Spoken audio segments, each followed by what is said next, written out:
Alexander sudah tahu akan hal ini. Jensen memang jarang mencampuri urusan pasukan, tetapi dia tahu jika para ahli di tim masih belum ada yang bisa melampaui Jensen. Sebaliknya, dia malah menjauhkan para pengejar ini.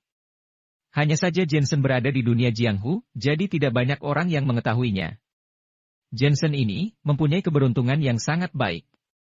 Benny tampak murung, lalu dia mencibir. Baguslah Jensen tidak tereliminasi, jika tidak, maka malah mempermudahnya.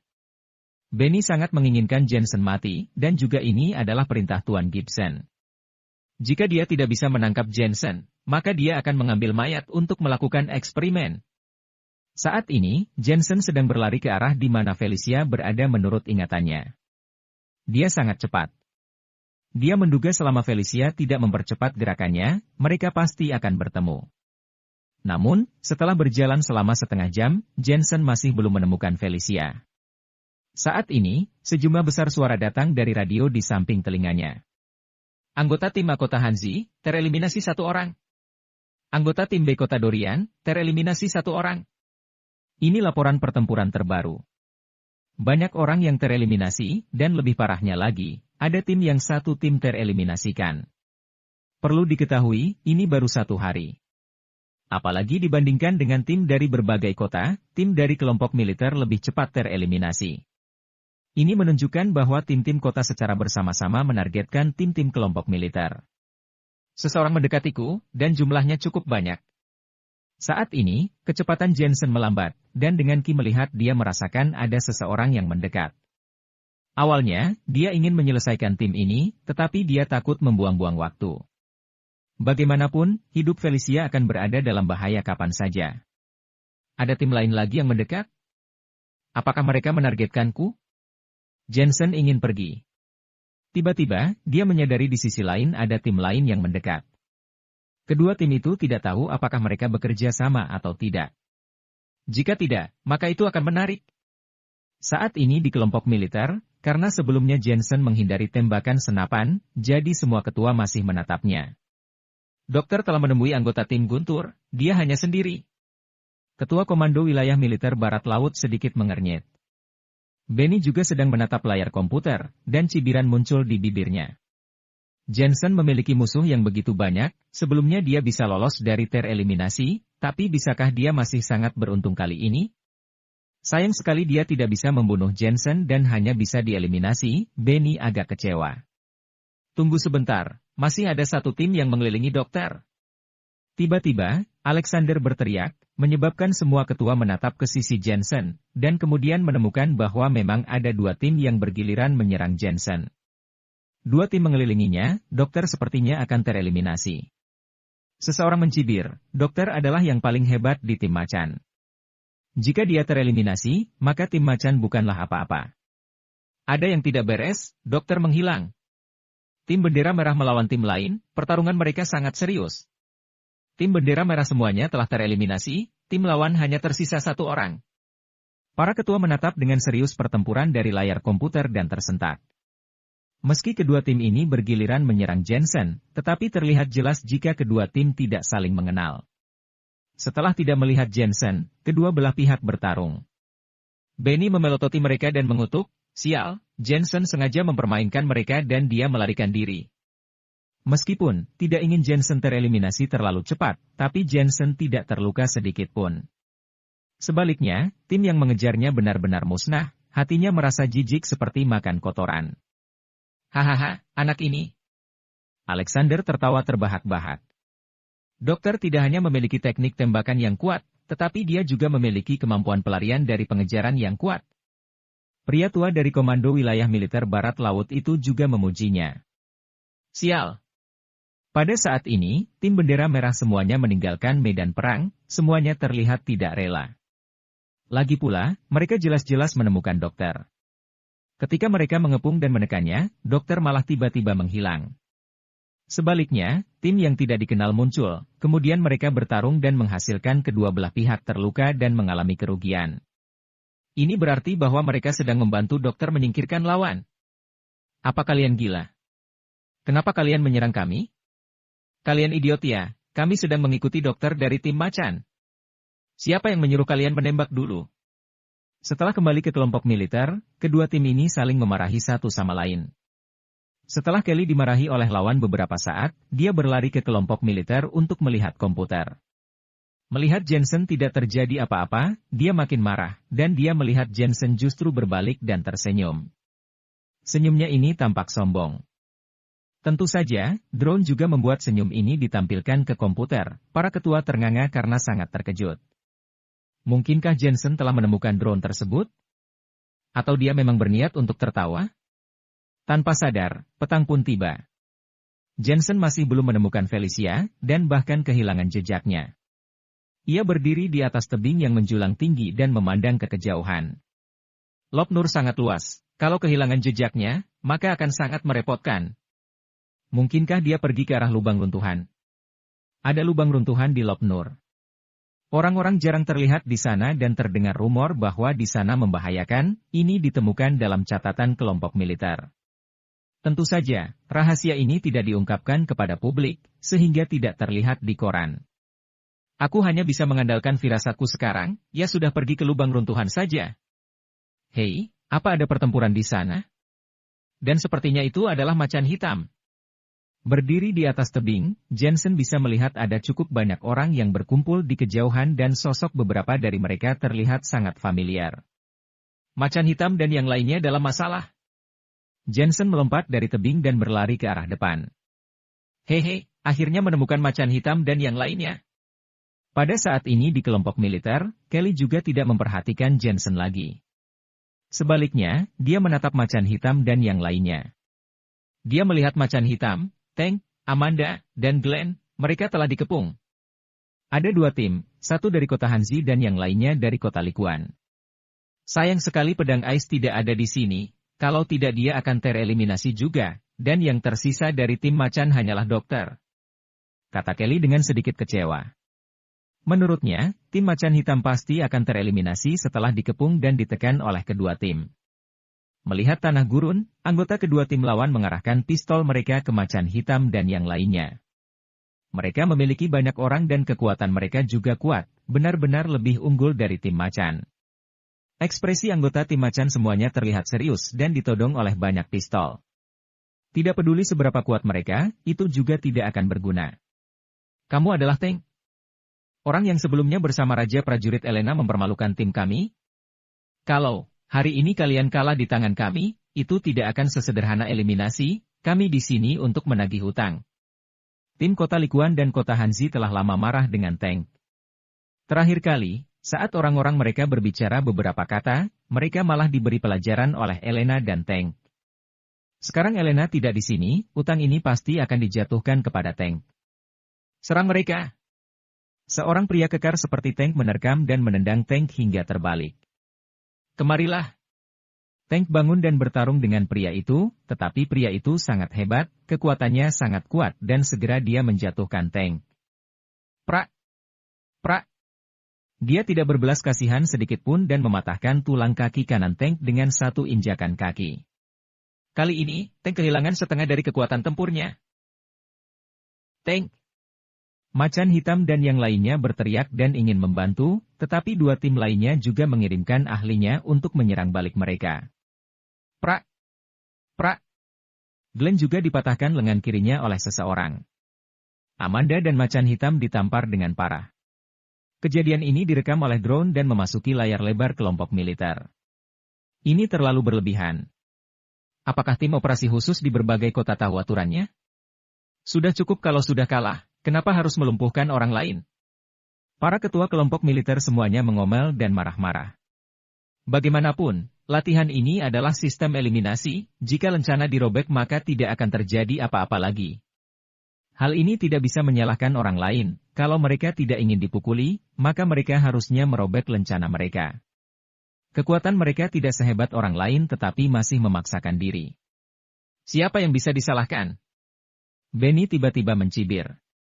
Pada saat ini, Amanda tidak tahan dengan penghinaan dan ingin merobek lencana, tetapi dari pihak lawan seorang wanita datang berlari ke sana menghentikan gerakan Amanda dengan satu tangan dan tamparan lain mendarat di wajah Amanda. Jelas wanita ini juga tahu bahwa begitu Amanda merobek lencana, itu berarti dia sudah dieliminasi. Hanya ada kemungkinan kecil untuk dia bisa menyerang Amanda lagi. Tatapan mata Alexander memerah dan dia tidak tahan dan memarahi, lihat, mereka tidak membiarkan orang mengakui kekalahan. Kekuatan tidak sehebat orang lain, maka jangan menyalahkan orang lain. Benny tertawa. Amarah para ketua makin meluap-luap bagai ditumpahkan minyak. Sudah menjadi kejadian umum bagi tim kota untuk menargetkan tim kelompok militer, tetapi mereka tidak menyangka pihak lawan akan bertindak sejauh ini. Ini juga berarti sedang mempermalukan kelompok militer. Tentu saja, kemarahan hanyalah kemarahan. Tetap saja tidak solusi lain, mereka juga tidak mungkin pergi ke Lopnur untuk menghentikan seluruh latihan. Namun, ketika mereka sedang marah, seorang pemuda tiba-tiba muncul di layar komputer. Pemuda ini sepertinya muncul begitu saja, dan kecepatannya sangat cepat. Bang! Bang! Dalam sekejap, seorang anggota tim yang memegang pistol di samping tiba-tiba terbang, lengannya langsung patah dan pistol itu juga jatuh ke tanah. Prak! Prak! Orang kedua berikutnya, orang ketiga, lebih dan lebih. Pergerakan orang ini cepat dan kejam. Setelah lebih dari 10 detik, semua anggota tim lawan, jika bukan patah kaki maka mereka patah tangan dan semuanya terjatuh ke tanah. Orang-orang yang menyerang tim macan juga berbalik dan menoleh untuk melihat, terutama pria yang menyerang tank, dia berteriak, kamu ini. Sebelum dia selesai berbicara, sebuah tinju mendarat dan meninju pipinya dengan keras. Bang-bang. Batang hidung dan gigi pria itu patah oleh 2 pukulan dan menghantam tanah. Orang-orang berkumpul, mereka ingin melakukan melawan, tetapi yang menyambut mereka adalah 2 tinjuan. Suara di sana hening dan ditambah ada suara tulang yang patah. Yang lebih menakutkan adalah bahkan para wanita pun tidak akan dibiarkan pergi. Pukulan itu membuat wajah beberapa wanita menjadi cacat, mematahkan tulang hidung mereka dan menerbangkan gigi mereka. Ah! Mereka berguling di tanah satu demi satu, berteriak kesakitan. Anggota tim macan semuanya tercengang. Setelah melihat dengan jelas siapa yang datang, mereka berteriak dengan heboh. Dokter! Itu adalah Jensen. Ternyata kamu adalah dokter. Ekspresi orang yang menyerang tank sebelumnya juga terkejut. Dokter itu adalah suami Elena. Banyak orang mengetahui hal ini, dan dia adalah raja prajurit nomor 1 di periode sebelumnya. Mereka kira dia hanya seorang tentara yang sudah pensiun dan tidak layak disebut. Siapa yang tahu bahwa dokter sebenarnya sangat kuat, dia menghabisi kedua tim mereka dalam 1 menit. Kamu menyerang orang-orangku. Jensen berjalan ke arah pria itu selangkah demi selangkah. Dia tahu bahwa pria ini adalah yang terkuat di antara semuanya. Istrimu juga menyerang orang-orangku sebelumnya. Pria ini juga keras kepala. Prak! Prak! Begitu Jensen menginjak tulang kakinya sampai patah, pria yang kesakitan ingin mengatakan sesuatu. Prak! Prak! Jensen mematahkan 1 kakinya lagi. Kemudian tanpa basa-basi dan dia langsung menggunakan kedua kakinya untuk mematahkan kedua lengan pria itu. Seluruh tubuh menjadi lumpuh. Semua orang takut hingga tidak bisa berkata-kata. Tidak ada yang menyangka Jensen akan begitu kejam. Dan kau? Jensen tidak akan berbelas kasihan dan dia menyerang orang lain. Orang ini pernah memberi pelajaran pada Glenn sebelumnya. Prak! Prak! Tangan Jensen menggenggam lengan yang lain, meremukan tulangnya. Dokter, kita adalah teman. Teriak seorang wanita cemas, sebenarnya dia terkejut melihat kekejaman Jensen. Bagaimana dia bisa tahu bahwa Jensen berada di dunia Jianghu dan apa yang belum pernah dia alami? Ini karena dia masih berbelas kasihan, kalau tidak mungkin dia bisa saja membunuh orang. Sekarang kamu memberitahu bahwa kita teman? Ketika kamu menyerang, aku tidak melihat kalian memperlakukan mereka sebagai teman. Sudah terlambat untuk menyesal sekarang. Bibi, beri mereka beberapa tamparan agar mereka mengingat ini. Jensen terus berteriak. Macan hitam dan yang lainnya menatap Jensen. Dalam kesan mereka, Jensen kejam terhadap musuhnya, tetapi dia selalu berbelas kasihan kepada temannya sendiri. Mungkin di mata Jensen, orang-orang ini bukan lagi temannya. Pelak, pelak, pelak. Mereka berjalan mendekat dan menampar beberapa wanita dengan keras. Dokter, kita akan bertemu lagi, maka janganlah begitu. Di kejauhan, beberapa pria marah-marah dan ingin melepaskan lencana mereka dan mengeliminasi diri mereka sendiri. Namun, baru saja telapak tangan mendarat di lencana, Jensen sudah muncul di depan mereka untuk menampar dan menghentikan tindakan mereka. Kalau sudah jatuh di tanganku, maka tidak akan mudah untuk pergi. Jensen menendang salah satu pria dan bahkan menginjak lengannya, mencegahnya melepas lencananya. Dokter, kamu terlalu kejam. Pria itu mengutuk dengan penuh amarah. Sial, kamu tidak akan membiarkanku menyerah. Apa salahnya berbuat kejam padamu? Jensen hanya sedikit menggunakan kekuatan pada injakannya dan tangan orang yang terinjak patah. Pada saat ini di kelompok militer, semua ketua sedang menonton kejadian ini dan terkejut untuk sementara waktu. Benny tiba-tiba berteriak dengan aneh, lihat, benar-benar keterlaluan, kedua tim telah dilumpuhkan, bahkan tidak dibiarkan untuk menyerah. Dokter ini harusnya diadili di pengadilan militer. Alexander menegur. Siapa yang mengatakan sebelumnya bahwa jika kekuatan sendiri lebih lemah maka tidak boleh menyalahkan orang lain? Benny merasa seperti ditampar balik, jadi dia menggertakkan giginya secara diam-diam. Melihat ke arah gurun lagi, Jensen menghabisi orang-orang ini, kemudian merobek lencana mereka dan mengusir mereka. Tak lama kemudian tim kesehatan datang dan membawa kedua tim ke helikopter untuk penanganan darurat. Jensen tahu bahwa ada drone yang mengawasi mereka. Saat macan hitam dan yang lainnya dihajar orang lain tidak ada penanganan dari markas, sedangkan orang-orang di administrasi dihajar, penanganan begitu cepat. Dia hanya mengayunkan lencana yang ditinggalkan oleh kedua tim ke langit, dan kemudian melemparkannya ke tanah dengan tidak peduli. Tindakan ini penuh dengan pengolokan. Jelas, ini diperlihatkan kepada Benny. Di bagian perintah tertinggi, semua orang terkejut saat menyaksikan tindakan Jensen di layar. Kemarahan Benny yang baru saja ditahan, kembali meluap-luap dan dia marah-marah. Dokter, pasti sudah mengetahui keberadaan drone, dia sedang menentang para ketua. Namun, para ketua hanya mengabaikannya dan menemukan drone itu bukanlah pelanggaran. Apa masalahnya? Sebaliknya, Ketua Wilayah Militer Huasia Barat Laut berseru dengan kagum, memanglah dokter, dia adalah orang pertama yang menyadari drone sejak latihan dimulai. Benny langsung terlihat murung, seolah-olah dia tidak punya tempat untuk melampiaskan amarahnya. Satu anggota tim mahkota Hanzi telah dieliminasi. Satu anggota tim mahkota Hanzi telah dieliminasi. Semua tim kota Hanzi telah dieliminasi. Seluruh tim kota Likuan telah tereliminasi. Pada saat yang sama, siaran menyebarkan berita ke setiap anggota tim yang berpartisipasi dalam latihan agar mereka mengetahui situasi lapangan. Cukup kejam juga, baru hari pertama saja sudah banyak tim yang tereliminasi. Aku mendengar bahwa tim dari kota Hanzi dan kota Likuan sangat kuat, mengapa mereka semua telah dieliminasi? Sepertinya mereka telah bertemu dengan orang yang hebat, rasakan itu. Orang-orang yang masih berlatih semuanya terlihat senang.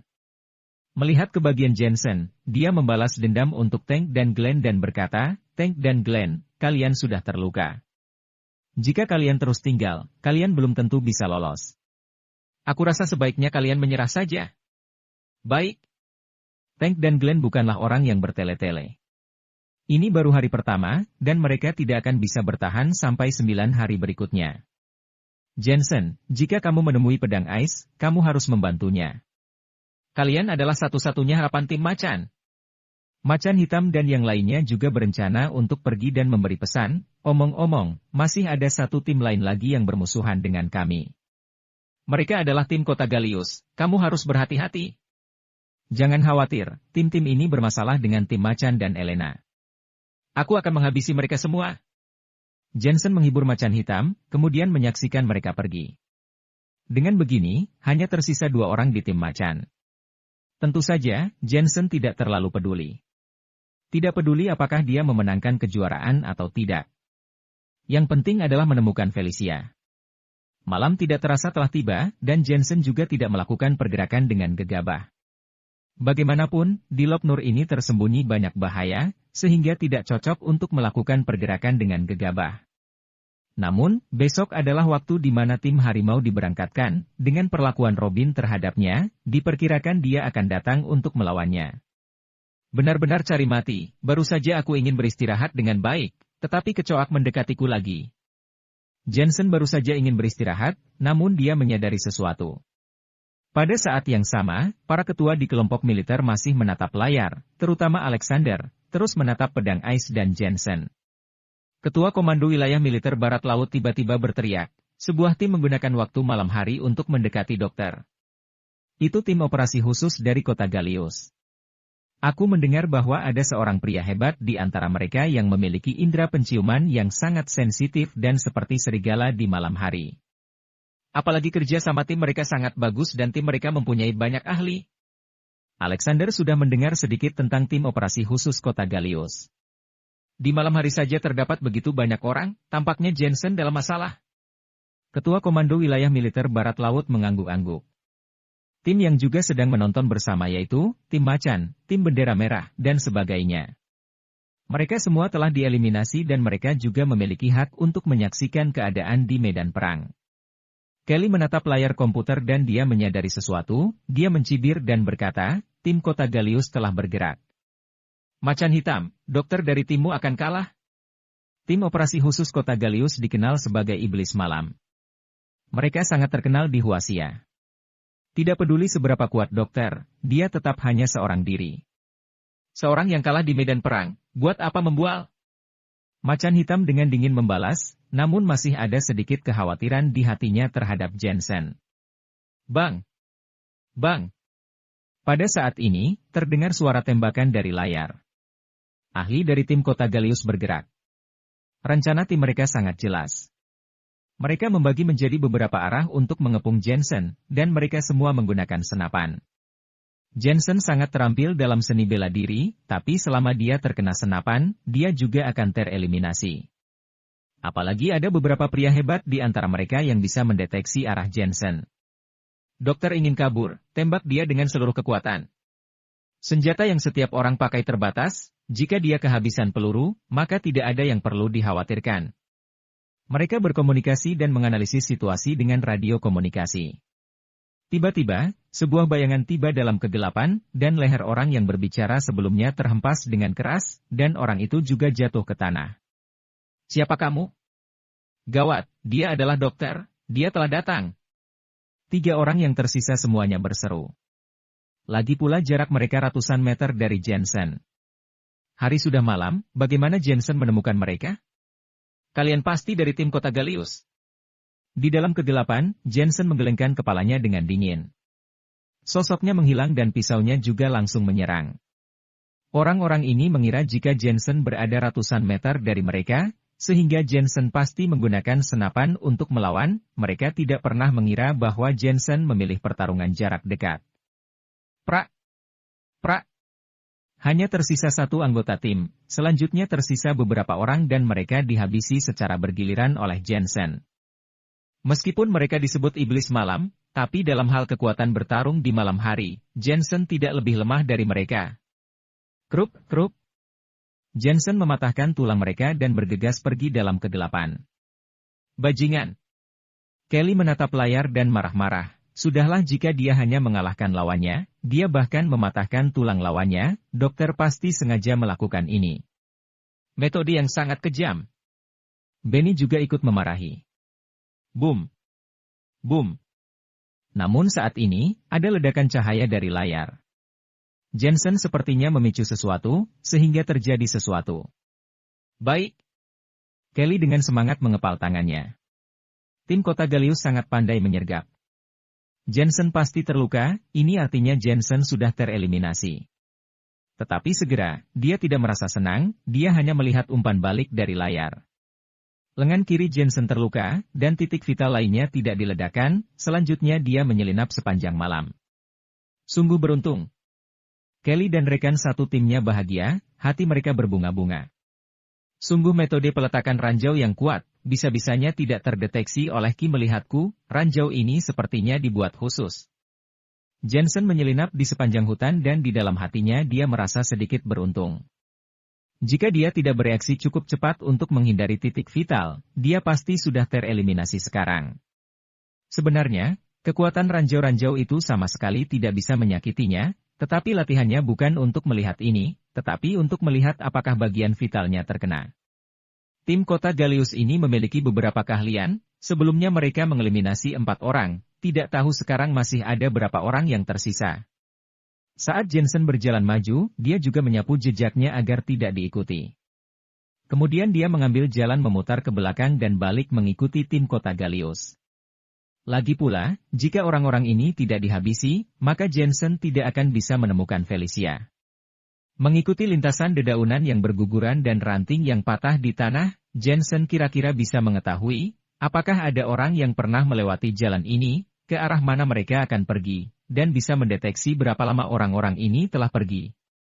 Dia bergerak maju menurut pengalamannya dan dia makin dekat dengan tim kota Galius. Ya Tuhan, orang ini tidak berniat melarikan diri dari medan perang, melainkan berbalik mengejarnya. Dia sedang mendekati tim kota Galius. Dia memang adalah seorang tentara pendeteksi, dia bisa menemukan lawan melalui petunjuk. Tim kota Galius dalam bahaya. Meski sudah malam, para ketua tidak beristirahat dan tetap memperhatikan medan perang. Terutama mereka paling tertarik dengan dokter. Bang bang bang.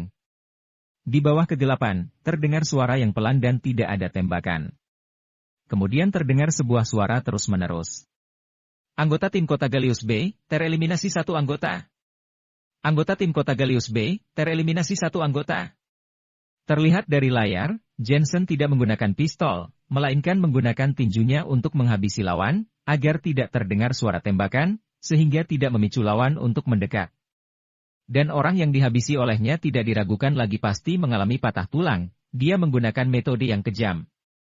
Mereka yang menyaksikan kejadian ini bergidik tanpa sadar. Dokter ini benar-benar iblis di malam hari. Orang yang mengganggunya pasti akan mati atau terluka. Boom! Sampai akhirnya terdengar suara ledakan, selanjutnya diikuti suara dari radio. Anggota tim kota Galius B, tereliminasi satu tim. Semua orang di medan perang mendengar ini dan terkejut satu demi satu. Tim kota Galius terkenal di antara tim-tim operasi khusus. Mereka sangat kuat di bidang pertempuran tim, pelacakan, penyergapan, dan sebagainya. Tidak disangka, mereka semua dihabisi. Jika dikatakan bahwa hanya satu orang yang tereliminasi, maka ini masih masuk akal. Tetapi jika satu tim, maka ini benar-benar tidak terduga. Dokter ini, dia benar-benar melakukan penyergapan di jalan ranjau yang diletakkan oleh tim kota Galius. Ketika orang-orang yang tersisa dari tim kota Galius mengejarnya, dia akan memicu ranjau dan mereka akan tereliminasi. Ini bisa diartikan dengan sesuatu yang dibalas dengan sesuatu itu sendiri. Dengar-dengar bahwa tim kota Galius memiliki kemampuan mendeteksi terbaik. Orang biasa tidak bisa mendekat sama sekali. Bagaimana dokter bisa mendekatinya? Ketua kelompok militer sedang berbicara, dan suaranya sangat terkejut. Ekspresi Benny makin murung. Makin melihat Jensen bangkit, dia makin merasa kesal. Saat fajar, giliran kita yang bergerak. Robin dari tadi terus memperhatikan gerakan Jensen, dan rasa tidak terima di dalam hatinya makin kuat. Seperti yang diketahui, dia selalu berpikir Jensen hanyalah seorang dokter.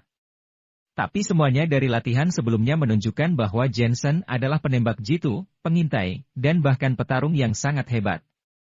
Ini juga membangkitkan rasa kecemburuan Robin. Dia akan memberitahu Isabella bahwa dia, Robin, adalah yang paling cocok untuknya. Seluruh tim aliansi penghancur macan lenyap. Melihat tim bendera merah dan yang lainnya, mereka semua terduduk di tanah. Keempat tim semuanya dihabisi oleh Jensen sendiri. Harapan mereka musnah, yang paling menakutkan adalah tidak ada satupun dari mereka yang mengetahui apakah Jensen sudah mencapai batasnya. Keesokan paginya, situasi pertempuran dilaporkan, hanya terlihat bahwa jumlah peserta dalam latihan telah berkurang setengah. Ini berarti hampir 500 orang telah gagal pada hari pertama. Tentu saja, ketika jumlah orang makin sedikit orang juga yang akan dieliminasi. Lagi pula, saat itu, sebagian besar tim tersembunyi, sehingga tidak mudah untuk bertemu dengan satu sama lain. Dan kali ini mereka menantikan kemunculan tim harimau. Seperti binatang buas, mereka mulai melakukan perlawanan di medan perang. Tim harimau siap bertarung, mereka menunjukkan kekuatan tim harimau kepada tim operasi khusus, dan untuk memberitahu tim operasi khusus apa yang berada di atas mereka. Ingat, waktu kalian hanya 9 hari. Berapa banyak yang bisa kalian habisi tergantung pada kalian sendiri. Dalam bagian pemantauan tertinggi, Benny menatap 10 anggota tim harimau sambil berkata, dia mempercayai mereka. Kekuatan orang-orang ini benar-benar luar biasa. Banyak teknologi canggih yang akan tidak berguna kalau digunakan pada mereka. Yang disebut satu orang bisa mengalahkan banyak orang, persis seperti sedang mengatakan mereka. Dokter, aku datang untuk menemuimu. Di antara 10 orang itu, mata Robin memiliki api yang berkobar-kobar.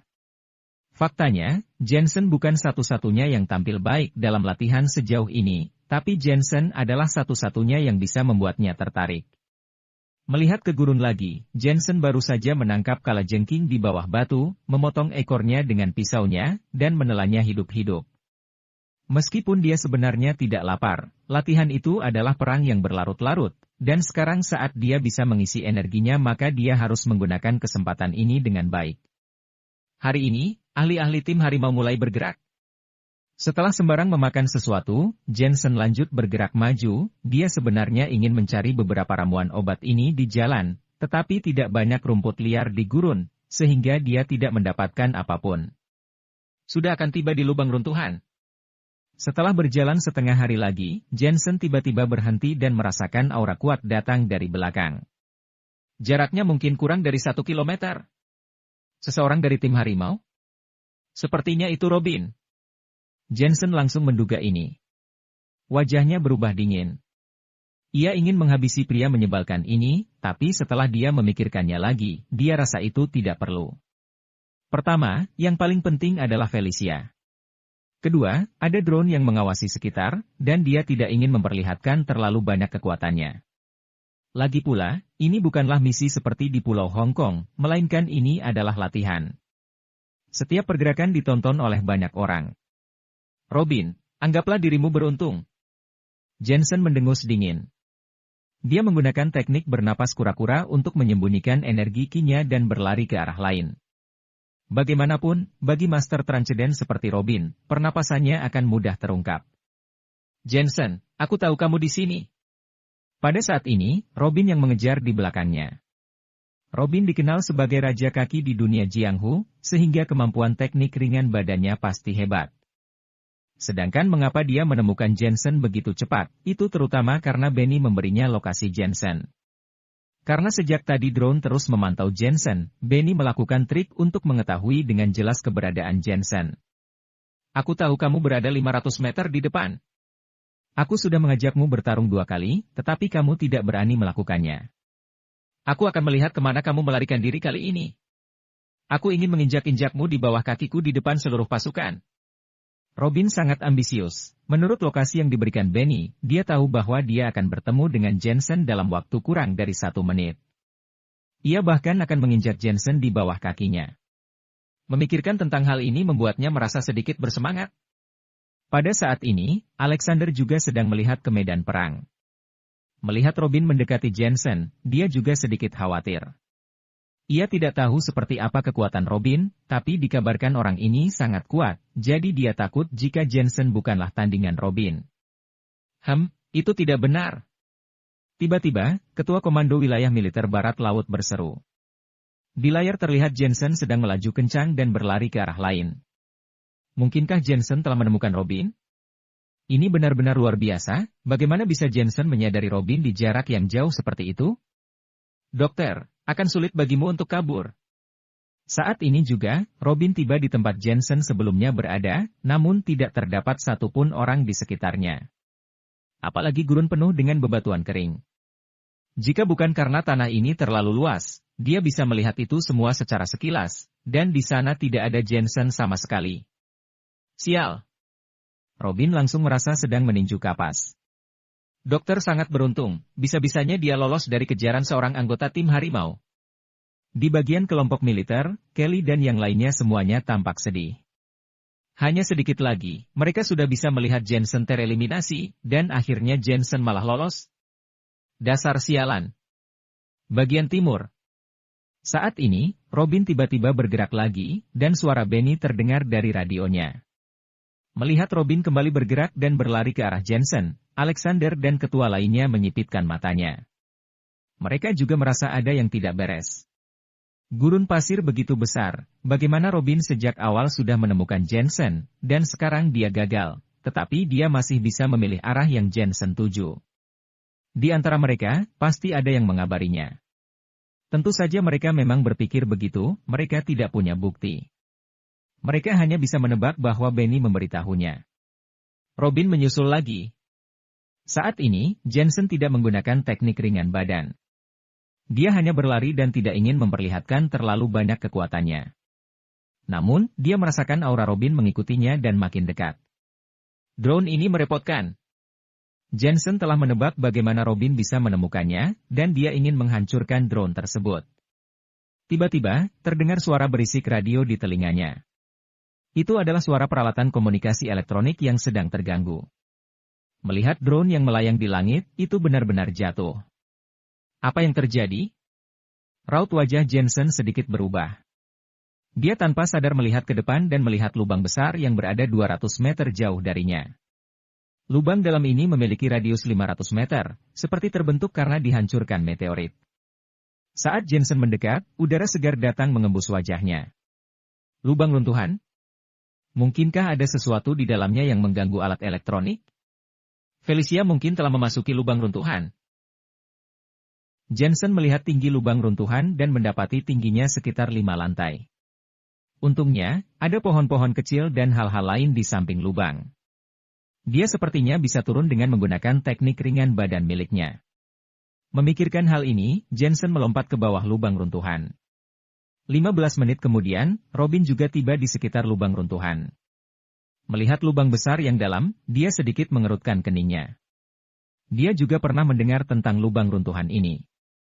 Rumor mengatakan bahwa ada bahaya yang tidak diketahui di dalamnya, dan bahkan ada lebih banyak radiasi. Ini dicatat dalam data militer, dan selama latihan ini, lubang runtuhan adalah daerah terlarang. Seharusnya dokter tidak sebodoh itu. Dia memasuki lubang runtuhan, dan juga ini sangat tinggi sehingga dia tidak bisa turun. Dia pasti ingin menggunakan lubang runtuhan untuk menyingkirkanku. Robin berpikir-pikir dan pergi ke arah sebaliknya untuk terus mengejar Jensen. Melihat Jensen lagi, dia menggunakan teknik ringan badannya dan meluncur ke bawah dinding batu lubang runtuhan. Setelah mencapai tanah, bau vegetasi yang menyengat mengembus ke wajahnya. Melihat kedalaman lubang runtuhan, bisa-bisanya itu adalah lubang besar dengan pohon-pohon kuno yang menjulang tinggi dan banyak batu aneh. Ini seperti dunia baru yang terisolasi dari dunia luar, tetapi juga mengungkapkan rahasia yang tidak diketahui oleh orang-orang. Apakah Felicia ada di sini atau tidak? Aku hanya menebak, tapi menurut firasatku, dia sepertinya datang ke lubang runtuhan ini. Hanya apa yang sedang dia cari di sini? Jensen berjalan menyusuri gua, lalu melihat banyak ramuan obat langka di dalam gua. Dia diam-diam senang, beberapa herbal ini dibutuhkan dalam resep Veronica Woodley. Sepertinya ada harta karun yang tersembunyi di tempat yang tak bertuan ini. Jensen Scott, Dr. Jensen dari Aula Singlin, ahli dunia Jianghu, tingkat transcendent. Pada saat ini, suara pelan terdengar, hanya terlihat sebuah sosok tubuh yang jatuh dari lubang runtuhan, dan kemudian perlahan masuk ke dalam gua. Jensen mengerutkan keningnya dan melihat jika itu adalah salah satu anggota dari tim harimau. Dia adalah pria yang berani menegur Robin itu. Apa kamu mengincarku? Tanya Jensen dengan samar. Tidak buruk, atas perintah sekte Taichi, aku akan membunuhmu. Langkah pria parubaya itu terhenti, dan angin astral yang kuat keluar dari tubuhnya. Sekte Taichi. Mata Jensen sedikit menyipit. Sekte Taichi juga merupakan salah satu dari 4 aliansi seni bela diri, dan itu termasuk di bawah pemimpin keluarga Gibson. Jensen telah menyinggung Sekte Bangau Putih, dan dia berpikir bahwa Sekte Bangau Putih akan menyerangnya, tetapi tidak disangka kali ini seorang ahli Sekte Taichi yang diperintahkan untuk menyerangnya. Apalagi orang ini lebih kuat dari orang Sekte Bangau Putih terakhir kali. Diperkirakan bahwa dia adalah orang hebat yang diam-diam terkenal di Sekte Taichi. Bahkan menurut pendapat Jensen, orang ini lebih kuat dari master kelelawar di Pulau Hong Kong. Sepertinya aku tidak memiliki dendam dengan Sekte Taichi bukan? Jensen kembali berucap. Pria parubaya itu tiba-tiba menghela napas, sejujurnya, kamu berbakat, dan kamu juga seorang dokter terkenal di kota ibu kota. Kalau bukan karena permintaan anak teman lamaku, aku benar-benar tidak ingin menyerangmu, aku tidak ingin menghabisi orang yang berbakat di dunia Jianghu sepertimu. Sayang sekali, Tuan Muda menginginkan nyawamu. Aku berutang budi pada ayahnya. Orang dunia Jianghu pasti akan melakukan apa yang mereka katakan. Karena telah berjanji, maka aku akan membunuhmu. Tentu saja, aku bisa memberimu kesempatan. Kalau kamu bisa hidup dalam serangan 10 pedang, maka aku akan bertindak seolah-olah aku tidak melihatmu hari ini. Setelah pria parubaya itu selesai berbicara, sebuah pedang kuno muncul di tangannya. Pedang ini sangat ringan, setipis sayap ulat sutra, dan transparan. Ketika dilambaikan, itu tidak terlihat dan tidak berwarna. Jensen makin memiliki kesan yang lebih baik terhadap pria paruh baya itu, datang lagi orang yang ingin membunuhnya demi menepati janji. Tentu saja, pria paruh baya ini jelas jauh lebih kuat daripada Master Transcendent yang dia temui sebelumnya. Saat ini, pria paruh baya itu juga sedang menyerang Jensen. Begitu ahli itu bergerak, dia langsung bisa tahu ada atau tidak. Jensen bisa mendeteksi jika kekuatan pria paruh baya itu lebih kuat dari yang dia bayangkan. Pedang itu setipis sayap ulat sutra dan transparan, membuatnya sulit mendeteksi. Ahli. Dengan cepat Jensen mengeluarkan tangga awan dan mundur. Dengan lambaian tangannya, sejumlah besar jarum perak ditembakkan. Menghadapi tingkatan tengah Transcendent, orang biasa juga tahu bahwa mengumpulkan energi untuk membentuk pisau tidak akan berguna. Karena, teknik ringan badan pria paruh baya itu terlalu cepat. Jadi dia hanya bisa mengharapkan jarum perak yang banyak untuk menghentikannya. Paf, paf, paf. Suara kusam itu terus terdengar. Rumput dan dedaunan di gua itu melayang, dan ditembus oleh jarum perak. Namun, Jensen bisa merasakan jika jarum peraknya sudah dihindari oleh pria paruh baya itu. Hampir pada saat yang sama, cahaya pedang menebas keluar. Yang menakutkan adalah pedang itu masih tidak terlihat dan tidak berangin. Jika bukan teknik melihat Jensen bisa merasakan aura kuat Transcendent, dia tidak akan bisa bereaksi secepat ini sama sekali. 8 trigram langkah awan. Di saat kritis, Jensen menggunakan teknik ringan badan untuk menghindari pedang ini, namun meski cepat, pinggangnya masih tergores oleh aura pedang, dan darah mengalir keluar dari kulitnya. Hanya saja Jensen memiliki kemampuan pemulihan yang kuat. Jika tidak, pedang ini akan membuatnya kehilangan kekuatan bertarungnya. Teknik ringan badanmu ternyata sangat kuat, yang kamu kuasai adalah Tai Chi. Tubuh pria paruh baya muncul, memegang pedang secara miring, dan ekspresinya terlihat memuji dan pemikiran yang bercampur tertulis di wajahnya. Meskipun dia termasuk dalam sekte Tai Chi, jalur seni bela dirinya tidak berasal dari sekte Tai Chi, tapi dia telah pernah melihat jalur seni bela diri dari sekte Tai Chi, jadi dia tahu apa yang Jensen kuasai. Dengan serangan pedang tadi, aku tahu bahwa kamu lebih kuat dari Raja Kaki Robin Hoodie. Tak seorang pun di tingkatan dasar Transcendent yang bisa menjadi lawanmu. Pria paruh baya itu berkata lagi, yang membuatku bingung adalah Raja Kaki Robin Hoodie menantangmu. Kenapa kamu menolak untuk bertarung? Mungkinkah kamu bisa menerima jika orang lemah yang menyinggung martabat kamu? Jensen mengeluarkan kain kasa dari obat-obatan dan mengobati luka di pinggangnya. Pada saat yang sama, dia berkata, aku punya misi lain, jadi aku tidak ingin membuang waktu.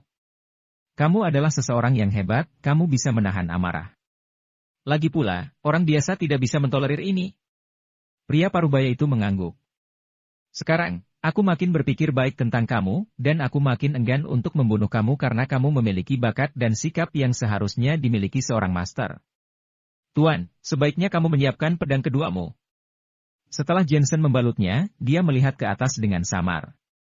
Kamu punya keberanian, kamu harus berhati-hati dengan pedang kedua ini. Aku belajar di bawah sekte Yonif, dan ilmu pedang aku adalah pedang wanita. Pedang ini luar biasa dan terkenal karena kecepatannya. Suara pria paruh baya itu menyebar melalui gua, menyebabkan gelombang gema. Pedang Yonif? Mata Jensen berkedip. Dia telah mendengar tentang legenda dunia Jianghu. Ada seorang ahli pedang Yonif yang bertarung melawan 30 ahli dunia Jianghu sendirian dan membunuh semua musuh dalam waktu kurang dari 1 menit. Kelang! Kelang! Dengan pemikiran itu, Jensen juga menggunakan pedang bayangannya dan kemudian pedang itu menebas ke depan. Pedang ini mengandalkan akumulasi pengalaman tempurnya. Bagaimanapun, keterampilan pedang dan teknik ringan badan pria paruh baya itu terlalu cepat untuk dilihatnya. Tapi efeknya lumayan. Dia menghentikan pedang kedua ini. Teknik tinjumu adalah tinjuan Tai Chi, aku tidak menyangka bahwa teknik pedangmu juga pedang Tai Chi. Bayangan pria paruh baya itu muncul, lurus seperti raksasa. Pedang Tai Chi-ku, aku hanya menguasai 1 kali tebasan. Jensen sedikit menghormati pria parubaya itu dan tidak menyembunyikan apapun. Faktanya, pedang Yonif milik pria parubaya ini sulit dipresisikan, tinjuan Taichi Jensen tidak memberikan efek apapun, hanya jarum perak, teknik badan ringan dan pedang Taichi yang dapat menghadapinya. Tidak banyak pahlawan muda di dunia Jianghu yang bisa menghentikan pedang ketigaku. Kamu harus berhati-hati dengan pedang ini. Pria parubaya itu bukan seorang junior. Ia juga mengingatkan Jensen sebelum dia menyerang kemudian, pria parubaya itu menghilang. Pedangnya transparan, dan dari sudut pandang ilmiah, pedang itu menyerap cahaya, dan pedang itu memang sulit ditangkap.